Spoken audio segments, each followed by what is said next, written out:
दोस्तों, स्वागत है आपके YouTube चैनल श्री राम दूत में। सज्जनों, संसार के अंदर अंधकार भी है और परम पुनीत ज्योति भी है। अंधकार हम पसंद नहीं करते और ज्योति को जीवन से जाने नहीं देते। ज्योति का सर्वत्र अपना एक महत्व है। अंधकार अगर पतन का संकेत है, नाश होने का संकेत है, तो ज्योति जीवन का, उमंग का, उत्साह का प्रतीक है। हमारे घर में मेहमान आते हैं, हम उनका आरती की थाली में ज्योति जलाकर स्वागत करते हैं। कोई योद्धा युद्ध पर निकले तो स्वजन आरती करके उनको विदा करते हैं, और जब वह योद्धा विजयी होकर के लौटता है तो पुनः द्वार पर आरती करके उनका गृह प्रवेश होता है। किसी घर में सायंकाल में अंधकार व्याप्त रहे तो अशुभ माना जाता है, लेकिन अगर वहां पर ज्योति जला दी जाए तो इससे बढ़कर सुख का प्रतीक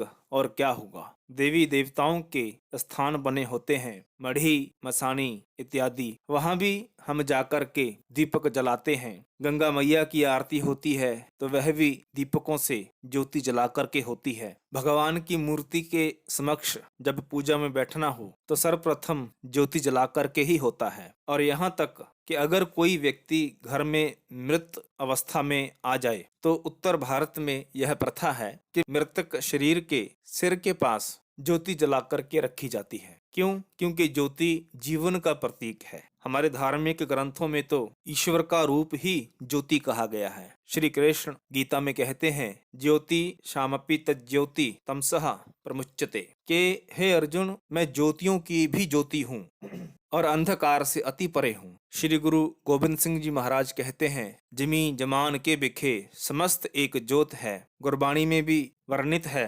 महापुरुष लिखते हैं, ऐ शरीरा मेरेया हरि तुझ में ज्योत रखी तातू जग में आया, कि ज्योत तेरे अंदर रखी तब तू संसार के अंदर जन्म लेता है, तेरा आगमन होता है। और ज्योति का सम्मान इतना है कि किसी योगवश ज्योति को बुझाना भी पड़े तो उसको भारतीय संस्कृति में फूंक मारकर बुझाना वर्जित है। या तो पल्लू से हवा देकर हम उसको पूर्ण आहुति करते हैं, या फिर हाथ से हिलाकर उस ज्योति की पूर्णाहुति होती है। लेकिन समाज में एक विचित्र सी प्रथा देखने को मिलती है जो बड़ी आम है, कि जब किसी का जन्मदिन हम लोग मनाते हैं और केक काटते हैं, और मान लीजिए किसी बालक ने 10 वर्ष पूरे किए हैं अपनी आयु के और आज 11वां वर्ष लगा है, तो पूरी 11 मोमबत्तियां केक में लगाई जाती हैं। और जिस वक्त केक काटना है ठीक उससे पहले सभी स्वजन एकत्र होते हैं। उनकी उपस्थिति में जिसका जन्मदिन होता है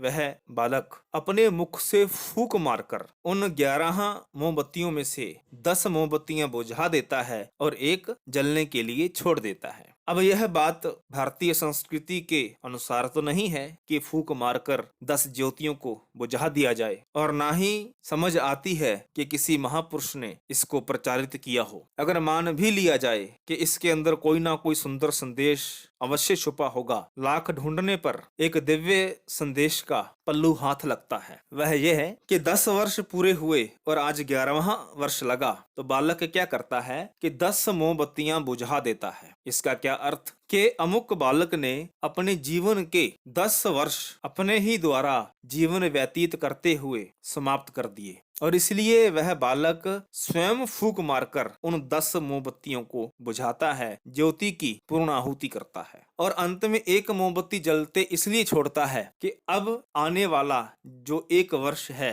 उस दौरान यह ज्योति जलती रहेगी, अर्थात हम कामना करते हैं कि अमुक बालक के जीवन की ज्योति भी जलती रहेगी। और सभी लोग तालियां बजाकर शुभकामनाएं देते हैं कि happy birthday to you, happy birthday to you. वास्तव में यह एक मोमबत्ती जलते रहने दी, इसकी खुशी नहीं होनी चाहिए थी, बल्कि 10 ज्योतियां बुझ गई, इसका गम व चिंतन अधिक होना चाहिए था। हम शुभकामनाएं देते हैं कि हमारा बेटा आज 11 वर्ष का हो गया, इतना बड़ा हो गया, जबकि सच्चाई यह है कि आज हमारा बेटा 11 वर्ष का हुआ नहीं, बल्कि इसकी ईश्वर के द्वारा दी गई जितनी भी आयु है उसमें से 11 वर्ष कम हो गए हैं। सज्जनों, जीवन जैसा अमूल्यक धन कम हो जाए तो यह प्रसन्नता का विषय थोड़ी ना है, चिंतन का विषय है, अफसोस का विषय है, दुख का विषय है। कबीर साहब कहते हैं, जननी जानत सुत वड्डा होत है, इतना कूना जाने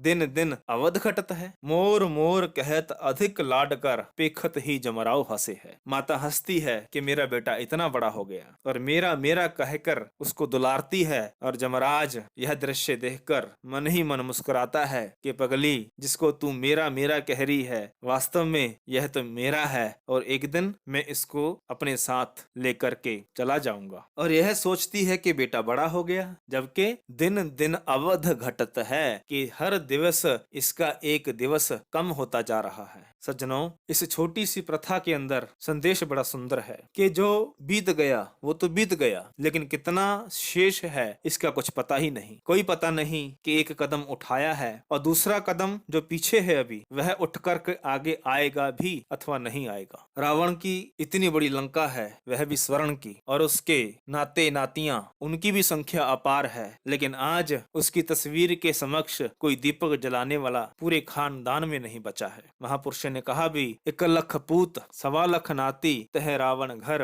दिया ना बाती। तो क्यों ना अपने जीवन को ऐसे एक श्रेष्ठ मार्ग की ओर प्रशस्त करें, जिस मार्ग पर चलकर हम मानवता के लिए, देश सेवा के लिए, समाज के उत्थान के लिए कुछ कर पाएं। समस्त दैवीय गुणों से संपन्न होकर इस धरा को हम शोषित करने की बजाय पोषित करें। किसी के नेत्रों में अश्रु बहाने के स्थान पर हम उन नेत्रों में खुशी का संचार कर पाएं। किसी की झोली से छीना झपटी करने की बजाय हम उसमें कुछ दे पाएं, अर्पित कर पाएं। सज्जनों, लेकिन यह सब तभी संभव हो सकता है जब हम ईश्वर की ओर उन्मुख होते हैं। किसी महापुरुष, किसी संत का अगर आश्रय लें, उनकी शरणागत हों, तो वे हमें अंतर्मुखी करके उस ईश्वर से जोड़कर हमारे भीतर इन दिव्य गुणों का पदार्पण करते हैं। सभी उस ईश्वर की संतान हैं, और ईश्वर का ही प्रतिबिंब हमारे भीतर झलके हम सन्मार्ग की ओर प्रशस्त हों, आसुरी शक्तियों को परास्त करें, एवं दिव्य गुणों व शक्तियों से हम संपन्न हों। यही कामना, यही आशा करते हैं। सज्जनों, अगर यह प्रेरक प्रसंग आपको अच्छा लगा तो कृपया लाइक करें, शेयर करें, कमेंट बॉक्स में जय श्री राम अवश्य लिखें, और हमारे यूट्यूब चैनल श्री राम दूत को सब्सक्राइब अवश्य करें, बेल आइकॉन दबाते हुए। धन्यवाद। जय श्री राम।